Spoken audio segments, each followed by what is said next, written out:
welcome back to another video. Wherever you are, special greetings to you, and don't forget, if today is your first time, please do me a favor by subscribing to the channel. Also, don't forget to hit on the notification bell whenever we drop video. You can also get it and watch, and don't also forget to follow me on Instagram, cracker_momo. Today we are here with this video where we are going to tell you how Greece has pushed back immigrants, and also we are going to talk about the EU restrictions regarding their borders. So guys, without wasting my time, let's do this thing together. As said before, Greece has pushed back immigrants to Turkey, and the meaning of this pushback is forcing immigrants to leave your country without the willing of that immigrant. That immigrant is not ready to go, but you are forcing that immigrant to leave your territory. That is the meaning of pushback. So immigrants or asylum seekers who are living in Greece, that their asylum has been rejected, Greece has decided to push these immigrants back to Turkey, which is not fair, which is they are violating the rights of immigrants, which is not acceptable, as the EU is saying. The EU is putting blames on Greece for pushing back this immigrant. They are saying the Frontex needs to control, but not in this way, for pushing immigrants back from your country to another country just because their asylum has been rejected. So that is why EU is putting blames on Greece for what they have done to these immigrants, that their asylum has been rejected, which they were not willing to leave the country, but they decided to push them back to where they were not expecting. So guys, let's go and watch that video where EU is accusing Greece for doing this thing to immigrants that were living in Greece. So guys, let's watch that video. When we are back, we will give you the rest of the update, so stay tuned. Now, the EU's Coast Guard and Border Agency has been accused of breaking humanitarian law by illegally pushing migrants back towards Turkey. Greek authorities have denied the accusations. Ylva Johansson, the EU Commissioner for Home Affairs, is concerned about the allegations, but at the same time, she stressed that the EU must protect its border. Our political editor, Darren McCaffrey, sent us this report from Brussels. The European Union's border agency Frontex is embroiled in scandal as it recruits thousands of new frontline officers and its budget more than doubles. A new report has been looking into allegations that the agency has broken international and humanitarian law, particularly by using so-called pushbacks, a method of forcing migrants back across the EU's border. When did you first become aware of the allegations? Well, it was through media, and then I think it was in November, if I remember right, and then where I immediately called, of course, the executive director and asked him to clarify this. But then there were more question marks, so this was something that we asked for an extraordinary meeting in the management board. Do you think that the organisation, in a sense, is growing too quickly? Do you think maybe that needs to slow down, essentially, maybe be stopped until these oversights and the proper people are put in place?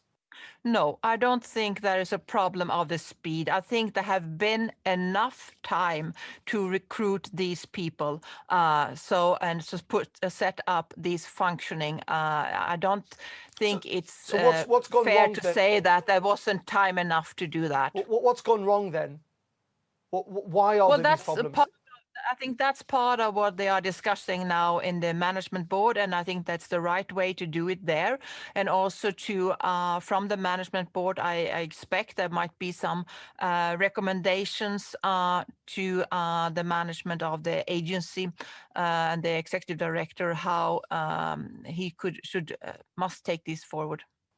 Well, could that potentially, if the report is damaging and these allegations, turn out to be true, surely his position then is untenable?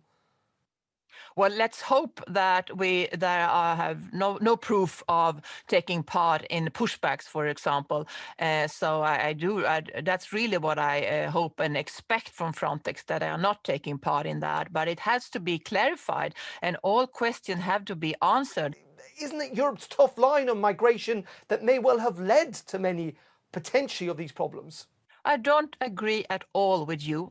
What I just said is that we need Frontex, a strong Frontex, to protect our borders and to protect our values. And there is no contradiction with this. What are we protecting when we are protecting our borders is actually the European Union, and we are based on values. And we have to fulfill our commitments to our values while we are protecting our borders. And this is really important. And that's one reason why we really need Frontex. Guys, I hope you have seen the video. So that is how the European country is misbehaving now, because none of them like immigrants. You will be here, they will push you here. If you are here, they will deport you. It's not easy. It's not easy, because this kind of pushback, if it's not today that they have started this pushback looking at Greece, they can just put you on top of the sea, they will push you back.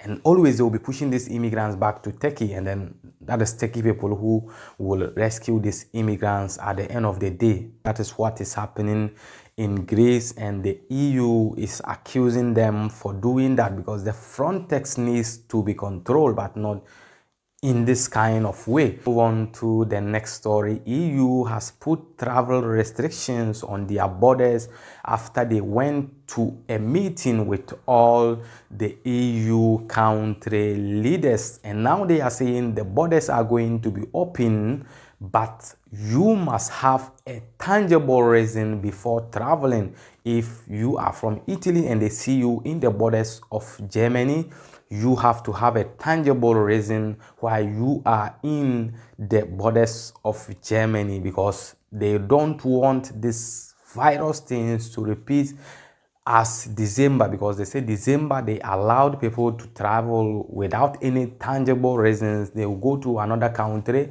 and carry the virus and come back. But now what they are going to do is that the borders are going to still open. They are not going to close the borders, but if you are entering or if you are coming, you have to have a tangible reason.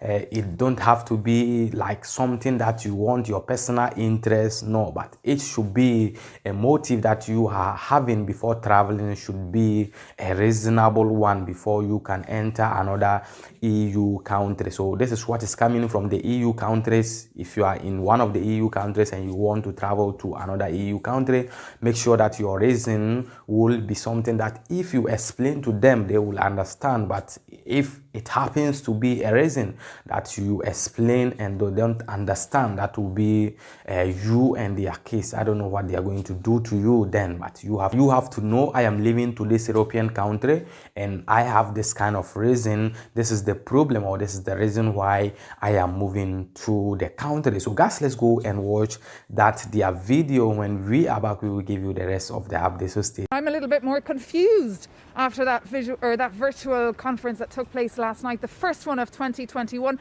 I'm going to try to get some clarity now from a Belgian MEP, Mark Botenga, who's joining me here. He's from the Left group in the European Parliament. Can you tell us what the rules are now? Can we travel, or should we travel, or what is the main message from that summit last night? Well, I think the main message is that traveling for non-essential purposes is not advised at the moment. And there's been some flexibility now for countries like Belgium, like France, that might want to ban non-essential travel to do so. Well, I understand that the Belgian Prime Minister is proposing a full travel ban. He's warned that he doesn't want people going on holidays in February for the carnival break and bringing back the virus in their suitcase. Is that the right advice, do you think? I mean, we'll have to see. Experts were already, health experts were discussing these measures already in December, to say, okay, there's a risk of people going abroad and then bringing the virus back. I think there's a more European approach we need also on lockdowns, on confinement measures, to be able to say, okay, it's a bit weird if some countries open up before other countries and then the virus continues to circulate. So there's something to be said for that, but I think every country needs to look inside as well, how to best deal with the virus. And meanwhile, the Greek Prime Minister has been trying to sell this idea of a vaccination passport, a certificate that would allow us travel. But we heard from Ursula von der Leyen last night, the Commission President, it's premature to discuss it. What's your take? Well, I'd agree. I'm not in favor of such a passport right now because it would make a distinction between people on health status basis. And I think that's extremely dangerous. If you start giving people rights on the basis of their health status, privacy-wise, human rights-wise, that is, that brings risks with it. So I wouldn't do it for the moment. It's a different thing to tell your doctor that you have gotten the vaccine and so on. That's one thing for medical purposes. But for travel purposes or just access to whatsoever, I think it's very dangerous. Well, it's on hold anyway for the time being. And what about the vaccination rollout? There was frustration and anger and even anxiety last night among heads of state and government at that virtual meeting that they're lagging behind here in the European Union, behind the UK and behind Israel. Who's to blame for this? Well, I mean, there's a number of factors playing. Obviously, on the one hand, there's national health systems. You know, do they have the capacity? Are they strong enough and quick enough to actually roll out the vaccine? And secondly, we've got a problem with the vaccines as such. You know that we've now get more doses out of a single vaccine delivery than we did before, 6 rather than 5. And now Pfizer decided to roll back the vaccine deliveries to Europe. Now, that is apparently legal according to the contracts the European Commission concluded with Pfizer, which begs the question, why did we conclude those contracts rather than something else? Yeah, guys, I hope you have seen the video. So that is how the EU countries restrictions is gonna be. So guys, this is the update I have for you today. The name still remains Official Cracker. Try to follow me on Instagram, cracker_momo. Till we meet again in the next video, stay safe and stay blessed. Peace out.